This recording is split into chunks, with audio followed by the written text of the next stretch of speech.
Synecdoche, New York by Charlie Kaufman is my second favorite film of all time, and it is one that deserves to be interpreted. And if you haven't actually seen the movie yet, I encourage you to watch it and come back. This movie is the directorial debut of Charlie Kaufman, who's famous for writing films like Eternal Sunshine of the Spotless Mind, Adaptation, and Being John Malkovich. And with this film, it's clear that he wanted audience members to be able to develop their own interpretations. He very well could have included a commentary track on his Blu-ray, but he didn't, and I can understand why he wouldn't exactly want to explain everything. The whole point of writing something is to have people experience it. And if I sit here and say, well, this means this and this means this, not only is it pointless because it either means that to people or it doesn't, it also gets in the way of people having their individual experience of the movie.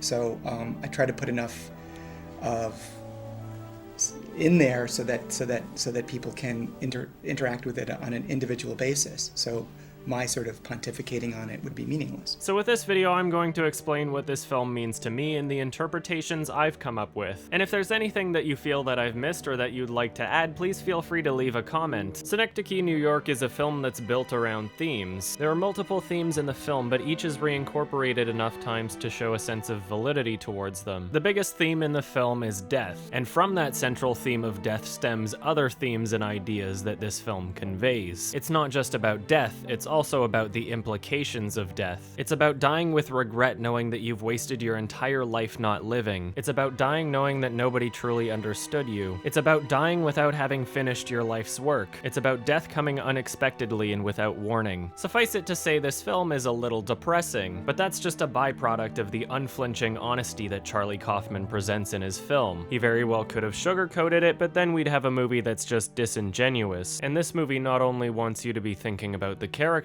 but it also wants you to be thinking about yourself. It wasn't my goal to make it a depressing movie. I mean, it was my goal to sort of try to be honest about something that is part of everyone's life, and then maybe by putting that out into the world, there would be some sort of connection that I could make with other people by speaking about something that we all live with. And so that was sort of, but the thing we live with is a hard thing, and I think part of the reason that no one ever talks about it, or it's rarely talked about, is because it's very difficult. At the beginning of the film, we can hear our main character's daughter Olive singing about Schenectady. Schenectady is actually a real city in New York where the main characters live. So the title of the movie is an appropriate play on words, and I'll explain exactly what that means a bit later. Listening to the song she's singing, you can kind of get an idea of what this film wants you to be thinking about. Now, as the singing goes on, it gets drowned out by the radio and becomes a little bit more difficult to understand. And the subtitle track included with the film just pretends as though the song doesn't exist. So I've decided to subtitle it for you with what I'm pretty sure is being said. There's a place I long to be, a certain town that's dear to me, home to Mohawks and GE, it's called Schenectady. I was born there and I'll die there, my first home I hope to buy there, have a kid or at least try there, sweet Schenectady. And when I'm buried and I'm dead, upstate worms will eat my head. On this beautiful, almost balmy 22nd of September in Schenectady, and it's the first day of fall. So in honor of that fact, we have Elke Putzkammer, Professor of Literature at Union College, to talk about autumn in poetry and literature. Good morning, Professor. Hi, Alex. So, what about it? Why do so many people write about the fall? Well, I think it's seen as the beginning of the end, really. 50 years of life. This dark and ultimately horrifying message is hidden right there at the beginning of the film. The end is built into the beginning. Now, many people have analyzed and interpreted this film before, but something that I never see anyone talk about is the editing, particularly in the opening scene where the editing choices reveal a lot more about the movie than you'd think. Notice how the film doesn't fade from black straight to the clock radio, but instead fades to a grayish color and then fades to the first shot of the film. At the end of the film into the credits, we also see a gray color. The film opens this way to signify that the end is built into the beginning, not just the fact that we cease to exist before birth and after death, but that every decision we make ultimately leads to where we wind up. When you buy a new vehicle, you very well could be buying the vehicle you die in. And just like in the film, when you buy a house, you very well could be buying the house you die in. The end is built into the beginning. So we fade into the first shot of the movie being a clock radio. Time plays an important role in the film, so it's an extremely well-fitting choice. Once again, we see another editing choice that reveals a lot about the film. Just pay attention to how the title is presented. It fades into existence and then is abruptly taken out of it, with the title disappearing during the exact frame that the clock changes time. We can literally see the title of the movie being killed by time itself, and this is a major theme that plays throughout the film. Death comes faster than you think. Now, why choose the title to fade in and get abruptly taken out of existence through passage of time? The word synecdoche is a figure of speech in which a part is made to represent the whole or vice versa. So when someone says something like Cleveland won by 6 runs, they're not actually talking about the entirety of Cleveland, they're just talking about Cleveland's baseball team. This definition is not only relevant to actions of the characters in the film, it's also relevant to what the film is itself. When a film such as this one aims to make statements on life and the human experience, what it's doing is showing us individual characters that are made to represent more than their worth. These characters' experiences are made to reflect all of our experiences, and thus this film itself is a part made to represent a whole. There's more that happens later in this film that represents that very same idea, but I'll get to that when it shows up. Not only does the film represent life and the human experience, but the title represents the film, and thus we are able to see life struggle into existence and abruptly slip out of it. Now, I use the word struggle not just because of this line at the end of the film, You have struggled into existence and are now slipping silently out of it. but because there's another small detail in how they decided to edit this opening title. Watching the title fade in frame by frame, it's clear that it's not just a standard fade effect. The letters furthest on the left seem to fade in normally, but with any letter making contact with the clock radio, you can see that the parts of the letter that aren't directly over top of it fade in first. I believe that this is to show our struggle with time, and there are many parts throughout this film that show our main character struggling with time. In the short time between the clock changing from 7:44 to 7:45, we can see that they chose to use the effect that way again, and thus solidifying the idea of being killed by time. Now, just to prove my point, I decided I'd recreate the sequence using just a normal fade. Someone on my Facebook page named Jacob provided a link that I could use to search fonts by image. I downloaded the font and did some tweaking in my editing software and managed to come up with something pretty identical. I set the fade in to be the same number of frames, and even on the very first frame of anything being visible, you can still see the letters over top of the clock, meaning that they had to have done something special to achieve the effect we see in the film. Now, I consider myself to be pretty familiar with editing, so maybe that's why it stuck out to me after so many watches, but it really goes to show just how many layers there are to the level of detail in this film, and how certain details become more noticeable depending on what kind of person you are. Within 8 seconds of time killing the title of the film, we see the clock change once more. This is the film's way of showing that time slips through our fingers, and there are many other examples throughout the film to reinforce this. So on the radio, we hear the last paragraph of a German poem called Autumn Day. The tone of the poem already fits the film pretty well, but what stuck out to me is what was said after the poem was read. Goodness, that's harsh, isn't it? Well, perhaps. But truthful. This to me is another clue as to what the film is going for. There are several points in the film that reincorporate the idea of uncompromising honesty being portrayed in your art, but if that wasn't already apparent to you, notice how Charlie Kaufman's writer-director credit shows up for the exact duration of that line. Goodness, that's harsh, isn't it? Well, perhaps. But truthful. This is just one of many ways in which Charlie Kaufman presents the idea that this very film we are watching aims to be uncompromising and truthful. So our main character goes downstairs and we see his wife Adele. The very first thing we see her do in the film is cough. Near the end of the film, Adele dies of lung cancer. The end is built into the beginning. Is it a coincidence that Olive's line, "Mommy, done," comes right after her coughing? Mommy, done! So Adele notices that Olive's poop is green, and the way that she reacts to it is very reflective of her character. That's weird. Mommy, is something wrong with my poop? No, honey, it's just green. Try it yourself. You probably ate something green. I did. What's wrong with me? I have to get that, Olive. You're gonna be fine, okay?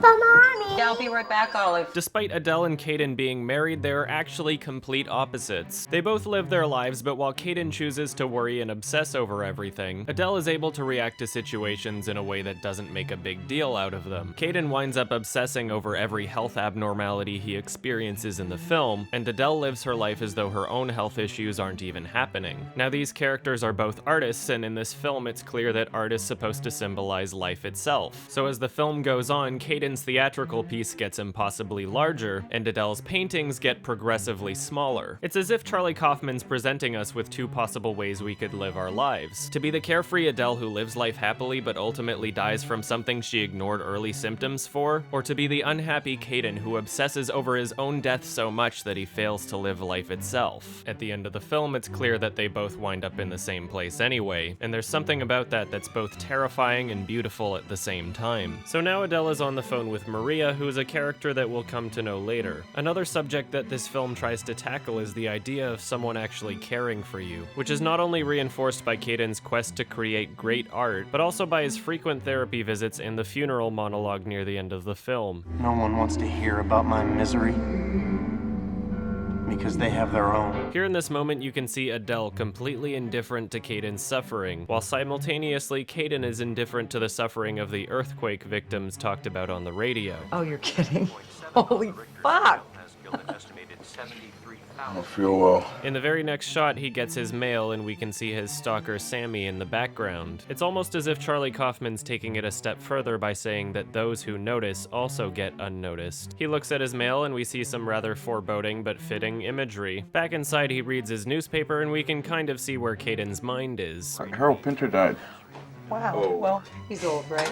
Oh, wait, he won the Nobel Prize. Now, a fun fact about this scene is that they're paying homage to a Sky News clip where this actually happened. Joining you now with some breaking news here at the Sky News Centre. We have Harold Pinter who's joining us. The playwright Harold Pinter, I believe, has just died. Has won the Nobel Prize for Literature. Apologies. Not only does it serve as an homage, but it also serves as an introduction to Caden's obsession with death. His constant worrying and paranoia serves as quite the contrast to Adele's character. You can get a good glimpse of where their relationship is by watching Adele's exhausted reaction to Caden speaking. The first black graduate of the University of Alabama died. Also, if you look in the newspaper, there's references to death found in both of these articles. Now, if you haven't noticed, there has been some extreme time fuckery at play here. This scene is presented as though it were a single day, and yet days are passing by in seconds. When the radio turns on at the beginning of the film, it's September 22nd. On this beautiful, almost balmy 22nd of September in Schenectady. When the radio talks about the earthquake in Kashmir, it's already October 8th. It's you. October 8th, an earthquake in Kashmir. When he gets back in from collecting the mail, it's already October 15th. Today, October 15th. Even though the newspaper says it's the 14th, it would seem as though a day has passed since he grabbed it. This film wants to present life in a dreamlike state, so what they're showing is intentionally impossible. There's issues of time passage and very specific issues many people won't see the first time, in that sense of a dreamlike reality. Happy Halloween, Schenectady. Time moving in an irrational way. You know, when you're a kid, time moves so slowly because you're always thinking when is summer coming or when's Christmas. But as an adult, it goes so incredibly fast. The film deals with that in such an imaginative, frightening way. Further down the page, it's already October 17th. Then the expired milk in the fridge reads as October 20th. Milk's expired. Okay. Then it's Halloween. Happy Halloween, Schenectady. Then the radio says it's November 1st, while the newspaper says November 2nd. For today, November 1st. So during all of this, the TV more or less explains what's happening to Caden. There is a secret something at play under the surface, growing like an invisible virus of thought. But you're being changed by it, second by Milk's second. expired. This growing virus of thought is Caden Cotard's obsession and fear of death. It's no coincidence that his last name is a syndrome in which one mistakenly believes they are dead. What is Cotard syndrome? I mean, we've I should alluded let to it. It's this belief that you are dead. Are dead. You know, Right. or, Right. or And- decaying. And that you don't have parts of limbs or That's right. something, that, you know, it progresses, I guess. You don't have an arm, or I don't have blood in my body is another one. And of course there's a Right. line with Olive, and, you Olive. know, I don't want blood, I don't want blood. This growing invisible virus of thought can also be used to explain the way this film presents information to us. A lot of the imagery being used presents the idea that something is missing or out of place. The single chair out of 3 that's tipped over in their front yard, the imprint of a missing third owl ornament, and an oddly unsettling image of what appears to be one of Adele's older paintings. So now Caden's shaving and his faucet has a bit of a malfunction.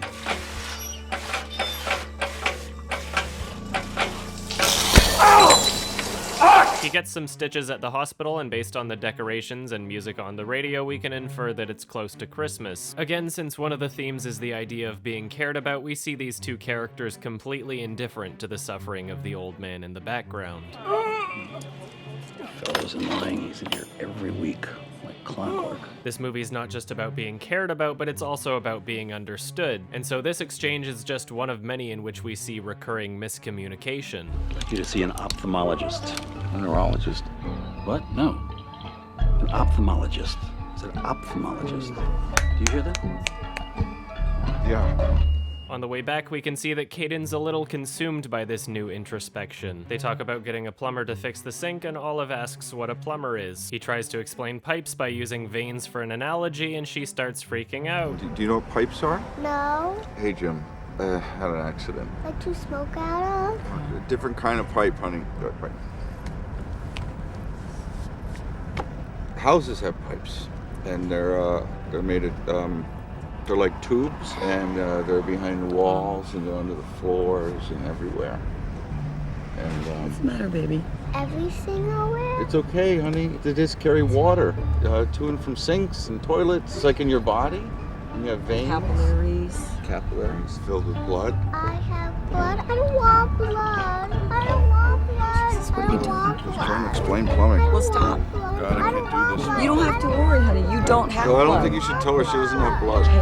Stop it. I don't want blood. Again, we see how Caden and Adele's reactions relate to their characters. Caden tries to calm her worrying by explaining it further, but only winds up making it worse. And as far as Adele's concerned, it's more important to her that Olive is happy, even if it means her being blissfully unaware and misinformed. The very same mentality can be observed in her reaction to Olive's green poop, her ignorance of her own symptoms, and one could even say that that's how she wound up having a child with someone she doesn't actually love. To ignore a problem and hope it goes away might bring immediate comfort, but it only goes so far, and this is why it's taken her so long to come to terms with her own broken marriage. Since these characters have so much history before the film even starts, it's possible that Caden wasn't always like this. The intentional blending of time in these breakfast scenes in particular gives a lot of emphasis to the idea of routine. Charlie Kaufman chose to show this breakfast scene as several weeks because of how your brain stores information when you fall into a routine that you do every day. The human brain is designed to ignore stimuli that stays constant or doesn't change. It's the same reason why we're not always distracted by white noise. It's the reason why we're not constantly smelling our own nose. If you do the exact same thing every day, pretty soon a week's going to go by and you're going to feel like you didn't even get to experience it at all. I remember as a kid walking the same path to school every day, and the first day of every year where there was snow on the ground, the walk always seemed a lot longer. The fact that snow was covering everything was enough of a visual change for my brain not to ignore certain parts of that walk. It's possible that over time Caden has become so accustomed to his own routine that he has stopped paying attention to his family. For Catherine and Phil, we spent a lot of time trying to sort of establish a history for this couple because they were in a long-term relationship and this was at the end of it, but I wanted it to feel like there was substance to it. So now he's at the ophthalmologist and we can see in the background that it's March. Thanks for getting me in right away. Once again, our main character experiences an exchange of miscommunication. I think we need to get you to a neurologist. Neurologist? The brain expert. I know what a neurologist is. Fine, I just thought from the way you asked. I thought you said urologist. So now we see Caden at work as a theater director. Something goes wrong with the set and one of the actors gets hit on the head. He brings aside another actor to give him some inspiration for the scene, and what he says is quite relevant to the film. Try to keep in mind that a young person playing Willy Loman thinks he's only pretending to be at the end of a life full of despair. But the tragedy is that we know that you, the young actor, will end up in this very place of desolation. Okay. Not only does it fit in that the actor seems to not even understand what he just said, but what he just said about his play can also apply to the film. This film is about the struggles of living knowing you're going to die and being stuck inside your own perspective. And what Charlie Kaufman is trying to say here is that these struggles don't just apply to the characters, but that they apply to the real living people that are acting in the film. And how tragically ironic that Philip Seymour Hoffman would die so unexpectedly, but even if he were still alive today, death would be something that he would have to deal with eventually. It is like you're inside someone's life and how life is and how time moves in life and what you remember, what you don't remember, and what you understand and what you don't understand, and how things are moving along and relationships end and relationships start and death and how life's just like that. It's just flying by, and the older you get, the faster it's going. And he really captures all that quite beautifully. Now, if you haven't noticed, we're nearing the 20-minute mark of this review, but we're only 10 minutes through the actual film, so it should go without saying that this review is taking me a lot longer than I thought it would. Or should I say, time is slipping through my fingers. By the time I've posted this, I'll already be hard at work on part 2, and since I've already laid a lot of the groundwork for this analysis, I highly doubt the 2-to-1 ratio is going to continue through to the end. So if you're watching this and I haven't released part 2 yet, then now might be a good chance to give this film another watch. See what you come up with yourself, and who knows, maybe our interpretations will line up, because despite how much of it I can explain to you, it's just my interpretation. If there's any film that you should form your own interpretations on, it's this one. After all, the film is about you.